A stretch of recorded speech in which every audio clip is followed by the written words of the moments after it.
Hi friends, welcome to my channel GC Tutorials Mysuru. So ಇವತ್ತಿನ ಒಂದು ಸೆಷನ್ನಲ್ಲಿ Karnataka TET eligibility ಟೆಸ್ಟ್ಗೆ ಯಾವ ರೀತಿ ಅಪ್ಲಿಕೇಶನ್ನ ಹಾಕೋದು ಅನ್ನೋದನ್ನು ನಾವು ಈ ಒಂದು ಸೆಷನ್ನಲ್ಲಿ ನೋಡೋಣ. ಸೊ ಈ ಒಂದು ಸೆಷನಲ್ಲಿ ಅಪ್ಲಿಕೇಶನ್ನ ಯಾವ ಥರ ಹಾಕೋದು. ಸೊ ನಿನ್ನೆ ಒಂದು ಏನು ಕ್ಲಾಸ್ ಇತ್ತು, ಆ ಒಂದು ಕ್ಲಾಸಲ್ಲಿ ನೋಟಿಫಿಕೇಷನ್ ಏನೇನೆಲ್ಲ ಇದೆ, ನೋಟಿಫಿಕೇಷನಲ್ಲಿ ಅಪ್ಲಿಕೇಶನ್ ಸ್ಟಾರ್ಟ್ ಆಗೋ ಡೇಟಿಂದ ಹಿಡಿದು ಯಾವತ್ತಿನ ದಿನ ಅಪ್ಲಿಕೇಶನ್ ಕ್ಲೋಸ್ ಆಗುತ್ತೆ, ಮತ್ತು ನೀವು ಯಾವ ದಿನದಲ್ಲಿ ಆಲ್ ಟಿಕೆಟನ್ನು ಡೌನ್ಲೋಡ್ ಮಾಡ್ಬೋದು, ಮತ್ತು ಯಾವ ಯಾವ ಕ್ಯಾಟಗರಿಗೆ ಎಷ್ಟೆಲ್ಲ ಫೀಸ್ ಇರುತ್ತೆ, ಎಕ್ಸಾಮಿನೇಷನ್ ಟೈಮಿಂಗ್ಸ್ ಏನಿದೆ ಎಲ್ಲವನ್ನು ಬ್ರೀಫಾಗಿ ನಾವು ನೋಡಿದ್ವಿ. ಸೊ ಇವತ್ತಿನ ಒಂದು ಸೆಷನ್ನಲ್ಲಿ ಈ ಆನ್ಲೈನ್ ಅಪ್ಲಿಕೇಶನ್ ಯಾವ ರೀತಿ ಕರ್ನಾಟಕ TETಗೆ ಅಪ್ಲೈ ಮಾಡೋದು ಅಂತ ನೋಡೋಣ. ಸೊ ನಿಮ್ಮ ಹತ್ರ ಎಲ್ಲರ ಹತ್ರನೂ ಈ ವೆಬ್ ಏನಿದೆ ಗೂಗಲಲ್ಲಿ ಹೋಗಿ ಕರ್ನಾಟಕ TET ಆನ್ಲೈನ್ ಅಪ್ಲಿಕೇಶನ್ 2025 ಅಂತ ಸರ್ಚ್ ಮಾಡಿ, ಅಥವಾ https schooleducation.gov.in ಈ ಒಂದು karnataka.gov.in ಈ ಒಂದು ವೆಬ್ಸೈಟ್ಗೆ ನೀವು ಹೋದಾಗ ಅಲ್ಲಿ ನಿಮಗೆ ಆ ಲಿಂಕ್ನ ಕ್ಲಿಕ್ ಮಾಡಿದಾಗ ಬರುವಂಥದ್ದೇ ಈ application for Karnataka teachers eligibility test TET. So ಈ ಒಂದು ಫಸ್ಟ್ ಲಿಂಕ್ನ ನೀವು ಕ್ಲಿಕ್ ಮಾಡಿ, ಸೊ ಹೊಸ ಒಂದು ಪೇಜ್ ಓಪನ್ ಆಗುತ್ತೆ. ಸೊ ಆ ಪೇಜಲ್ಲಿ ನಮಗೆ ಎರಡು ಆಪ್ಷನ್ ಇದೆ. Download Karnataka TET eligibility certificate ಅಂತ ಹೇಳಿದ್ರೆ, ಇದು ಬಂದು ನಾವು ಎಕ್ಸಾಮಿನೇಷನ್ ಬರೆದು ಕ್ವಾಲಿಫೈ ಆದ ನಂತರ ನಾವು ಸರ್ಟಿಫಿಕೇಟ್ ಡೌನ್ಲೋಡ್ ಮಾಡಬೇಕಾದಾಗ ಬೇಕಾಗಿರೋಂಥ ಒಂದು ಲಿಂಕ್ ಆಗಿರುತ್ತೆ. ಸೊ ನಮಗೆ ಇವಾಗ ಬೇಕಾಗಿರೋದು ಯಾವುದಾಗಿದೆ, online application for Karnataka TET 2025 ಈ ಒಂದು ಲಿಂಕು ನಮಗೆ ಈಗ ಬೇಕು. ಸೊ ಈ ಒಂದು ಲಿಂಕನ್ನು ನಾವು ಕ್ಲಿಕ್ ಮಾಡಿದಾಗ ಇಲ್ಲಿ ನಿಮಗೆ 3 ಆಪ್ಷನ್ ಕಾಣಿಸುತ್ತೆ. Login, forgot password, new user ಅಂತ ಒಂದು ಆಪ್ಷನ್ಗಳು ಕಾಣಿಸುತ್ತೆ. ಸೊ ಈ ಆಪ್ಷನ್ನಲ್ಲಿ ನಾವು ಹೋದರೆ ನಮಗೆ ಈಗ ಫಸ್ಟ್ ನಾವು ನ್ಯೂ ಯೂಸರ್ ಆಗಿರೋದ್ರಿಂದ ಫಸ್ಟ್ ಒನ್ ಏನು ಮಾಡ್ತೀವಿ, ಮೊದಲು ನಾವು ಯೂಸರ್ ನೇಮ್ ಇಲ್ಲಿ ಏನು ಬಂದ್ವಿ ನಾವು ಅಲ್ಲಿ ಒಂದು ಯೂಸರ್ ನೇಮ್ ಆಗಿರ್ಬೋದು, ಅಂದರೆ ಕ್ಯಾಂಡಿಡೇಟ್ನ ನೇಮ್ನ SSLC ಮಾರ್ಕ್ಸ್ ಕಾರ್ಡಲ್ಲಿ ಹೇಗಿದೆ ಅದೇ ರೀತಿ ನೀವೇನು ಮಾಡಬೇಕು, ಇಲ್ಲಿ ಫಿಲ್ ಮಾಡ್ತಾ ಹೋಗಬೇಕು. ಮತ್ತು ಆಧಾರ್ ನಂಬರನ್ನು ಫಿಲ್ ಮಾಡಬೇಕು, ಮತ್ತು ಕನ್ಫರ್ಮ್ ಆಧಾರ್ ನಂಬರನ್ನು ಕೂಡ ಇಲ್ಲಿ ಹಾಕಬೇಕಾಗತ್ತೆ.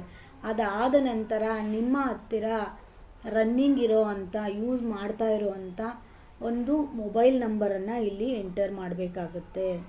ಅದಾದ ನಂತರ ಇಮೇಲ್ ID, ನಿಮ್ಮ ಹತ್ತಿರ ರನ್ನಿಂಗ್ ಇರೋ ಅಂಥ ಇಮೇಲ್ IDಯನ್ನು ಇಲ್ಲಿ ನೀವು ಹಾಕಬೇಕಾಗತ್ತೆ. ಯಾಕೆ ಅಂತ ಹೇಳಿದ್ರೆ, ಮುಂದಿನ ದಿನಗಳಲ್ಲಿ ಯಾವುದೇ ಅಪ್ಡೇಟ್ಸ್ ಇದ್ದರೂ ಕೂಡ ನಿಮ್ಮ ಮೊಬೈಲಿಗೆ ಅಥವಾ ಮೇಲ್ IDಗೆ ಮೆಸೇಜ್ ಬರೋ ಅಂಥದ್ದು. ಸೊ ಅದರಿಂದ ಏನು ಮಾಡಬೇಕು, ಮೊಬೈಲ್ ನಂಬರ್ ಮತ್ತು ಇಮೇಲ್ IDಯನ್ನು ನೀವು ಹಾಕಬೇಕಾಗತ್ತೆ. ಇಲ್ಲಿ ನೆಕ್ಸ್ಟ್ ಬಂದು ಯೂಸರ್ ನೇಮ್ನ ನೀವು ಇಲ್ಲಿ ಹಾಕಬೇಕಾಗತ್ತೆ. ಯಾವುದೋ ನಿಮ್ಮದು ಯೂಸರ್ ನೇಮ್ ಅಂತ ಹೇಳಿದ್ರೆ ನೀವು ಇಲ್ಲಿ ಹಾಕ್ಕೊಂಡಿರ್ತಿಲ್ಲ ಕ್ಯಾಂಡಿಡೇಟ್ ನೇಮ್, ಅದನ್ನೇ ಹಾಕೊಳ್ಳಿ. ಸೊ ಯೂಸರ್ ನೇಮನ್ನು ನೆನ್ಪಿಟ್ಕೊಳ್ಬೇಕು, ಮತ್ತು ನಿಮಗೆ ಬೇಕಾಗಿರುವಂಥ ಪಾಸ್ವರ್ಡನ್ನು ನೀವು ಇಲ್ಲಿ ಕ್ರಿಯೇಟ್ ಮಾಡ್ಕೊಳ್ಬೇಕಾಗತ್ತೆ. ಜೊತೆಗೆ ಸೇಮ್ ಪಾಸ್ವರ್ಡ್ ಇಲ್ಲಿ ಏನು ಹಾಕಿರ್ತೀರಾ ಅದೇ ಸೇಮ್ ಪಾಸ್ವರ್ಡ ಕನ್ಫರ್ಮ್ ಪಾಸ್ವರ್ಡ್ನಲ್ಲಿ ಹಾಕಿ ರಿಜಿಸ್ಟರ್ ಅಂತ ಕೊಟ್ಟರೆ ಏನಾಗುತ್ತೆ, ಅದು ರಿಜಿಸ್ಟ್ರೇಷನ್ ಆಗುತ್ತೆ. ಅದಾದ ನಂತರ ನಾವು ನೆಕ್ಸ್ಟ್ ಮೊದಲು ಏನು ಬಂದಿದ್ವಿ ಅದೇ ಸೇಮ್ ಲಿಂಕಿಗೆ ಹೋಗಿ ಲಾಗಿನ್ ಅನ್ನೋ ಆಪ್ಷನನ್ನು ಕ್ಲಿಕ್ ಮಾಡಿದಾಗ ನಮಗೆ ಅಲ್ಲಿ ಏನಾಗುತ್ತೆ, ಯೂಸರ್ ನೇಮು ನಾವೇನು ಕ್ರಿಯೇಟ್ ಮಾಡಿದ್ವಿ ಆ ಒಂದು ಯೂಸರ್ ನೇಮನ್ನು ನಾವು ಇಲ್ಲಿ ಹಾಕಬೇಕಾಗುತ್ತೆ. ಎಕ್ಸಾಂಪಲ್ ನಾನು ಸುಮ್ಮನೆ ನಂದನ್ನೇ ಹಾಕಿ ನಾನು ತೋರಿಸ್ತೀನಿ. ಸೊ ಒಂದು ಯೂಸರ್ ನೇಮನ್ನು ನಾನು ಹಾಕ್ತಾ ಇದ್ದೇನೆ. ಸೊ ಅದಕ್ಕೆ ಬೇಕಾಗಿರೋವಂಥ ಪಾಸ್ವರ್ಡ್ ಏನಿದೆ ಅದನ್ನು ನಾನು ಇಲ್ಲಿ ನಿಮಗೆ ಹಾಕಿ ತೋರಿಸ್ತೀನಿ. ಸೊ ಇಷ್ಟನ್ನ ಹಾಕಿ ನೀವು ಲಾಗಿನ್ ಅಂತ ಕೊಟ್ಟರೆ ಇಲ್ಲಿ ಪರ್ಸ್ನಲ್ ಡೀಟೇಲ್ಸ್ ಅಂತ ಬರುತ್ತೆ. ಸೊ ಪರ್ಸ್ನಲ್ ಡೀಟೇಲ್ಸಲ್ಲಿ ನಿಮ್ಮ ಒಂದು ಹೆಸರಾಗಿರ್ಬೋದು, ನಿಮ್ಮ ಒಂದು ಕ್ಯಾಟಗರಿ ಆಗಿರ್ಬೋದು. ಸೊ ಎಕ್ಸಾಂಪಲ್ ನಾನು ಜಸ್ಟ್ ಸುಮ್ಮನೆ ನಂದನ್ನೇ ಹಾಕಿದ್ದೀನಿ ನೋಡ್ಕೊಳ್ಳಿ.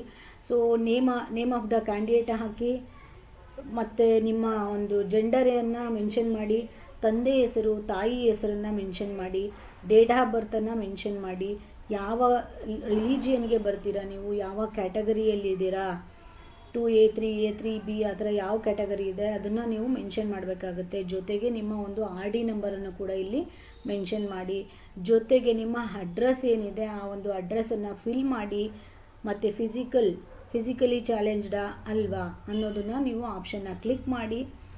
ಮತ್ತು ಎಂಪ್ಲಾಯಿ ಯಾವ ಒಂದು ಸ್ಟೇಟಸಲ್ಲಿದೆ ಅಂದರೆ ಎಂಪ್ಲಾಯ್ಡಾ, ನೀವು ಗೌರ್ನಮೆಂಟ್ ಎಂಪ್ಲಾಯಿನ ಅಥವಾ ಅಲ್ವಾ ಅನ್ನೋ ಆಪ್ಷನ್ ಇದೆ.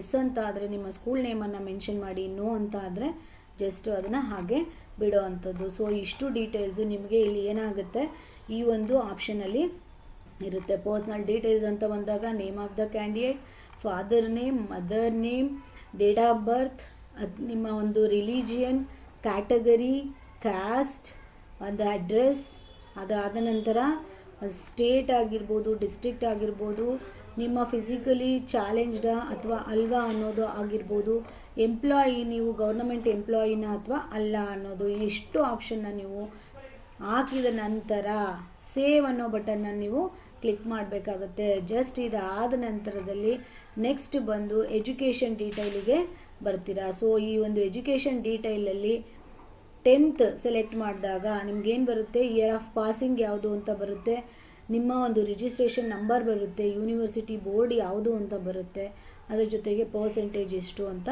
ಕೇಳುತ್ತೆ. ಸೊ ಅದಷ್ಟು ನೀವು 10th ಮಾರ್ಕ್ಸ್ ಕಾರ್ಡನ್ನು ಇಟ್ಕೊಂಡು ಫಿಲಪ್ ಮಾಡಬೇಕಾಗತ್ತೆ.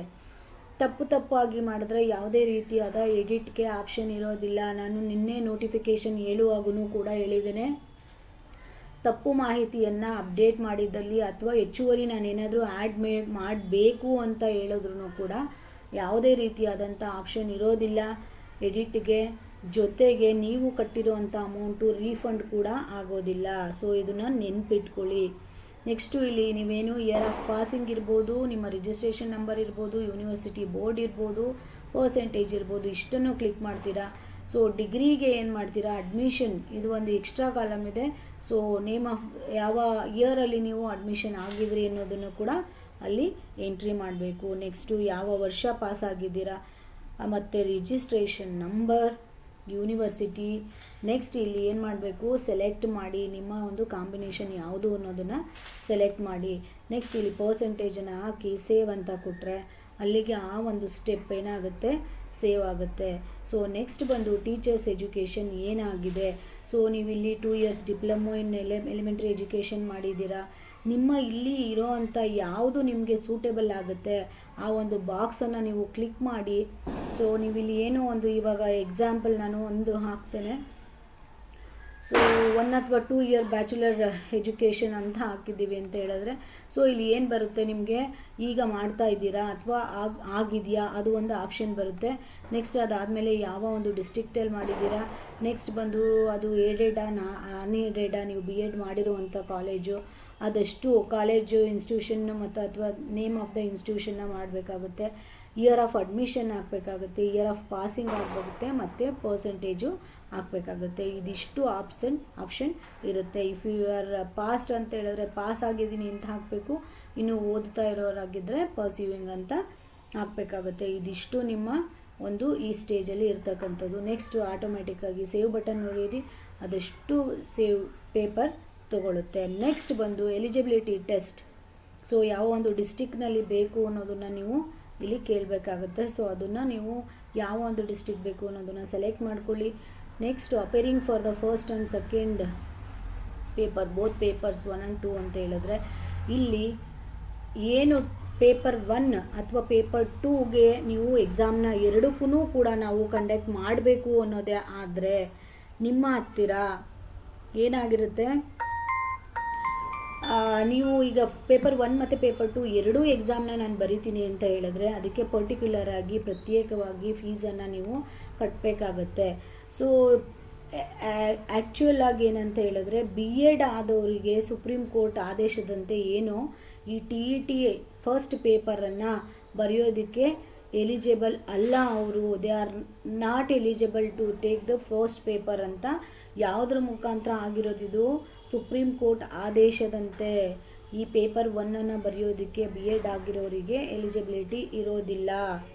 ಸೊ ನೀವು ಏನು ಈ ಪೇಪರ್ 1, 2 ಅಂತ ನೀವು ಸೆಲೆಕ್ಟ್ ಮಾಡ್ತೀರೋ ಅದು ನೀವು ನೋಡಿ ನಿಮ್ಮ ಒಂದು ಎಜುಕೇಷನ್ನಿಗೆ ಕರೆಕ್ಟಾಗಿ ಮ್ಯಾಚ್ ಆಗೋವಂಥದ್ದು ಪೇಪರನ್ನು ನೀವು ಸೆಲೆಕ್ಟ್ ಮಾಡಿ ಸೇವ್ ಬಟನನ್ನು ಕೊಡಿ.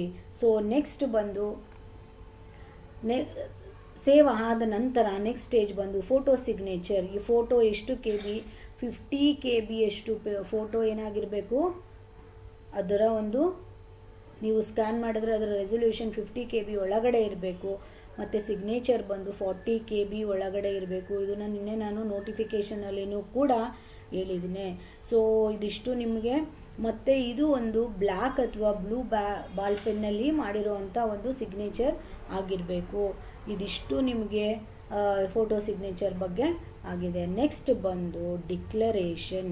ಸೊ ಇಲ್ಲಿ ನಾವು ಮೊದಲೆಲ್ಲ ಫಿಲ್ ಮಾಡದಿರೋದ್ರಿಂದ ಇಲ್ಲ. ಸೊ ಅಲ್ಲಿ ಎಲ್ಲ ಒಂದು ಕಂಡೀಷನ್ಗಳಿಗೆ ನೋಡಿ ನೀವು ಡಿಕ್ಲರೇಷನ್ ಬಾಕ್ಸ್ನ ಕ್ಲಿಕ್ ಮಾಡಿದರೆ ನೆಕ್ಸ್ಟ್ ಆಪ್ಷನ್ ಬಂದು ಪೇಮೆಂಟ್ ಕೇಳುತ್ತೆ. ಸೊ ಯಾವುದಕ್ಕೆ ನೀವು ಸೆಲೆಕ್ಟ್ ಮಾಡ್ಕೊಂಡಿದ್ರೆ ಯಾವುದಕ್ಕೆ ಫೀಸ್ ಕಟ್ತೀರಾ ಅನ್ನೋದನ್ನು ನೋಡಿ ಅದಕ್ಕೆ ತಗೊಂಡು ಸೇವ್ ಮಾಡಿ.